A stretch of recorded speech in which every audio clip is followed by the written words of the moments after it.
Amin.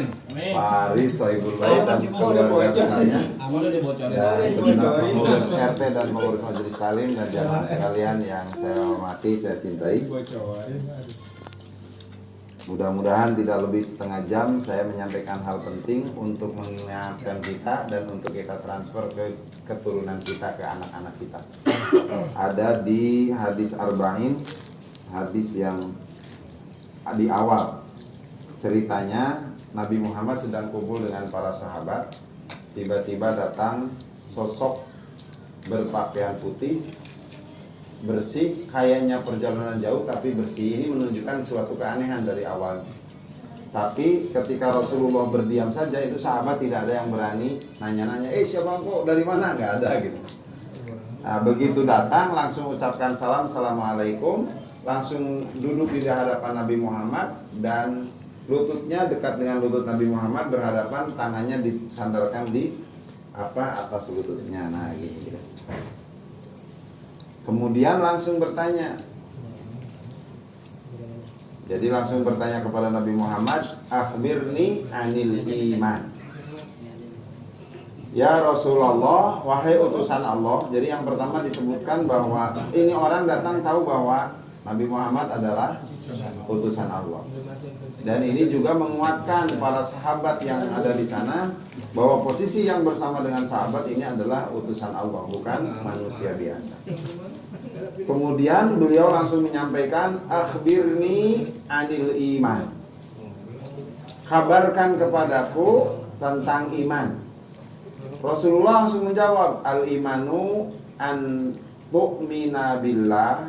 Iman itu engkau beriman kepada Allah, wa malaikatihi, iman kepada malaikat-malaikat Allah, wa kutubihi, iman kepada kitab-kitab Allah,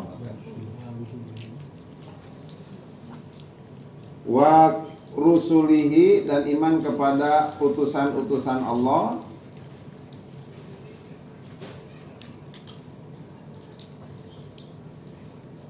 wabil yaumil akhir, iman kepada hari akhir kiamat, wabil qadari, dan iman kepada qada dan qadar.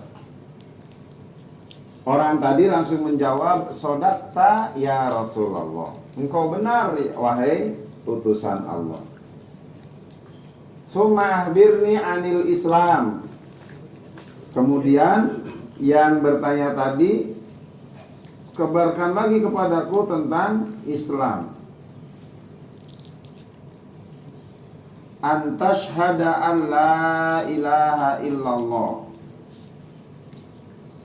Pertama, kau bersahadat, bersaksi, berjanji, beriktikad tidak ada yang wajib diibadahi kecuali Allah. Wa anna Muhammadar Rasulullah, dan kau berjanji, bersaksi dengan kekuatan iktikad tidak ada bahwa Nabi Muhammad adalah utusan Allah. Wa tuqimas shalah, yang kedua Islam itu adalah mendirikan sholat. Waktu tiaz zakat, yang ketiga zakat. Wa tasuma Ramadan, puasa di bulan Ramadan. Wa tahuzzal baiti, yang kelima haji ke Baitullah.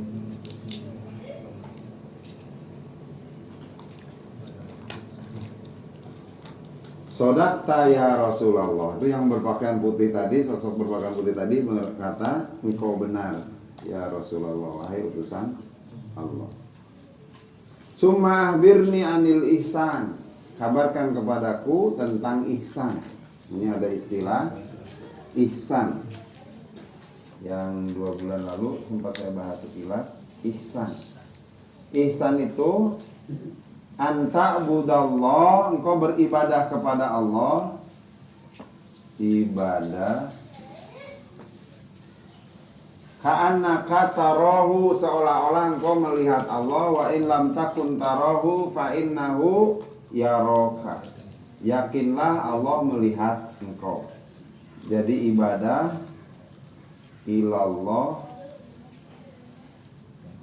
billah, ibadah menuju Allah bersama Allah, seolah-olah melihat Allah karena tidak bisa melihat Allah, maka yakinlah Allah melihat kita. Nah itu ihsan. Sodakta ya Rasulullah, engkau benar wahai utusan Allah. Sumahbirni anisa'ah. Yang keempat, beliau bertanya tentang as-sa'ah.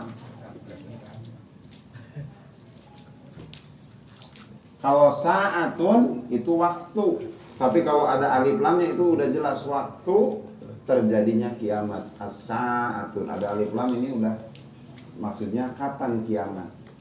Beliau menjawab, Nabi menjawab, mal mas'ul bi'a'lama minas sa'il. Tidaklah yang ditanya lebih tahu daripada yang bertanya. Kalau bahasa kita, aku tidak lebih tahu daripada engkau. Gitu. Jawabannya menarik. Mal mas'ul bi'a'lama minas sa'il. Karena jawabannya bukan pada inti pertanyaannya, maka yang sosok putih tadi bertanya lagi. Suma ahbirni an amaratiha. Kalau gitu kabarkan tanda-tandanya. Tanda-tanda kiamat. Rasul menjawab, antalidal ammatu robbataha. Ciri kiamat adalah antalidal ammatu, amat itu apa? Budak perempuan, hamba sahaya perempuan, hamba sahaya perempuan melahirkan majikannya. Yang kedua, berlomba-lombanya al-urat, orang biasa, orang yang kemana-mana nyeker, artinya menandakan ini orang golongan miskin, tapi kemudian sudah berlomba-lomba kekayaan, kemewahan, sampai membangun bangunan menunjukkan bahwa dia sekarang kaya. Dan itu menjadi perlombaan. Artinya apa? Orang materialistis itu lebih dominan. Padahal sebelumnya dia adalah orang biasa, berpakaiannya aja urat, tidak pakai sendal. Itu ciri-ciri kiamat. Nah, saya urai dari akhir. Jadi tadi kalau orang miskin tapi kemudian bukan berlomba-lomba dalam khairat, kebaikan, kesolehan, tapi justru berlomba-lombanya materialistis. Nah, itu tanda-tanda kiamat. Yang kedua, tanda-tanda kiamat itu adalah amat, hamba sahaya melahirkan majikannya. Artinya apa? Yang dilahirkan anak itu berani menjadikan orang tuanya seperti hamba sahaya.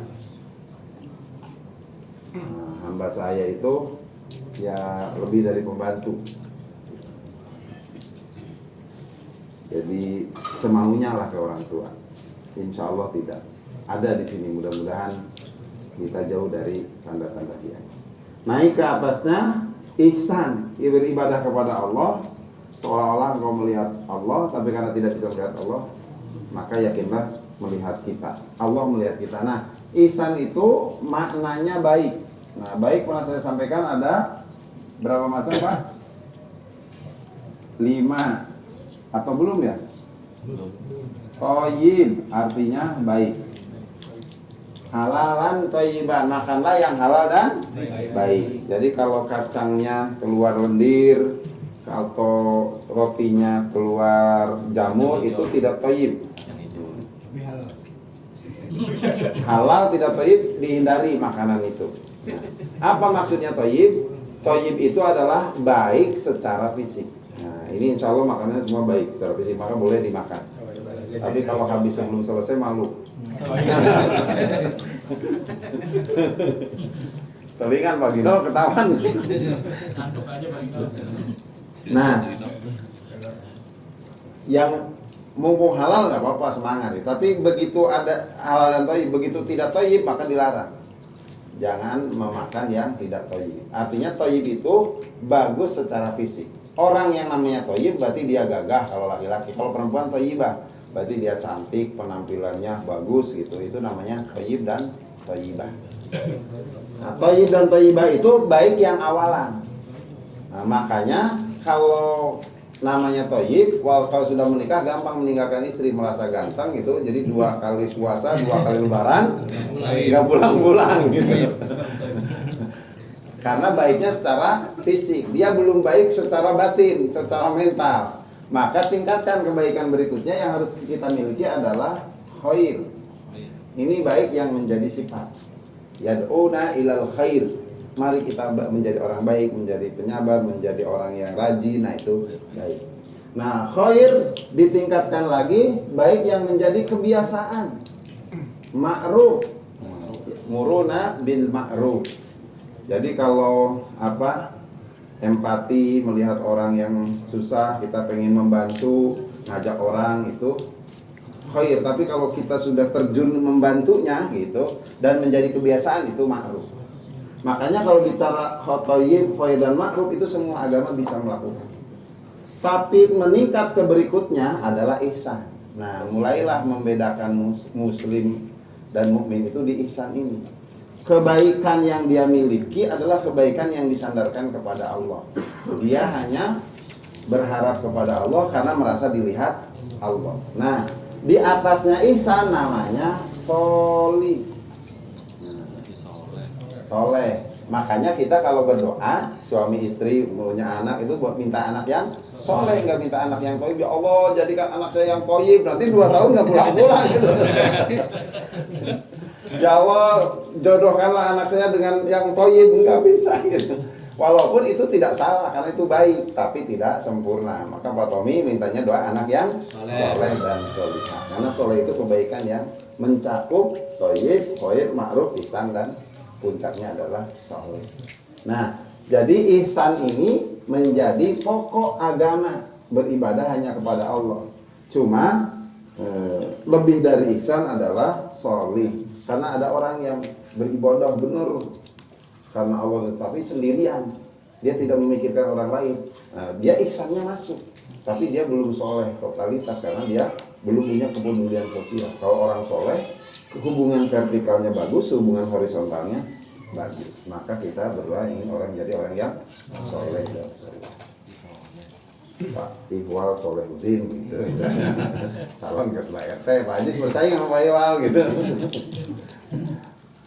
Nah itu ihsan. Nah kemudian berikutnya dalam tadi adalah rukun Islam, kita insya Allah sudah tahu. Syahadat dengan mananya, sholat, udah sampai zakat, puasa dan haji.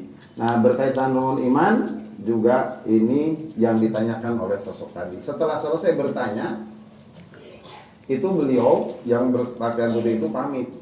Setelah sodaqta ya Rasulullah menyampaikan ininya, ciri-cirinya sodaqta ya Rasulullah, pamit, assalamualaikum. Begitu pergi tidak tahu beberapa langkah kemudian menghilang. Maka sahabat ditanya oleh Rasulullah, wahai Umar, yang paling dekat Umar, tahukah engkau siapakah dia? Nah, karena Umar tidak tahu, jawabannya wallahu wa rasuluhu a'lam. Allah dan Rasulnya lebih tahu. Jadi Pak Gino kalau ujian ditanya tidak tahu, jawab itu aja. Allah wa rasuluhu a'lam. Itu ujian SIM B2, Allah dan Rasulnya lebih tahu. Dikemplak polisi dan.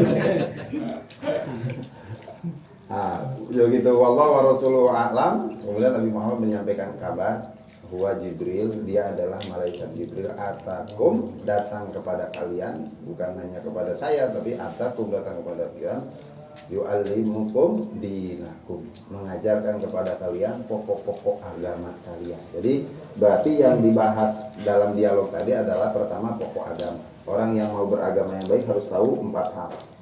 Tapi 3 hal yang utama, iman, Islam, dan ihsan. Cuma jangan lupa dengan ciri-ciri kiamat. Jadi iman, Islam, dan ihsan. Maka yang kita harus menguatkan kepada anak kita bukan hanya iman. Pertama ya kalau anak di bawah 5 tahun cukup hafal saja lah. Tapi kalau udah anak 7 tahun dipahamkan Allah itu maha segalanya, Allahus Somad, Allah tempat kita bergantung, Allah tujuan kita ibadah gitu. Iman kepada malaikat, anak tahu malaikat Raqib dan Atid mencatat amal baik kita, jadi kita tidak bisa sembunyi dari pemantauan malaikat. Dan malaikat nanti akan melaporkan kepada Allah itu mulai dipahamkan itu dari umur 7 tahun. Sambil ngajarin sholat. Kan ngajarin sholat dari 7 sampai 10 tahun. Makanya lengkap kutubihi, iman kepada kitab-kitab Allah. Nah, berarti anak sudah mulai cintai Quran. Kenapa kok saya harus belajar baca Quran? Kan itu kitab Allah yang harus kita imani. Dan itu pedoman hidup warusulihi, iman kepada Rasulullah, wabil yaumil akhir, wabil qadari, iman kepada takdir bahwa engkau sudah seperti itu.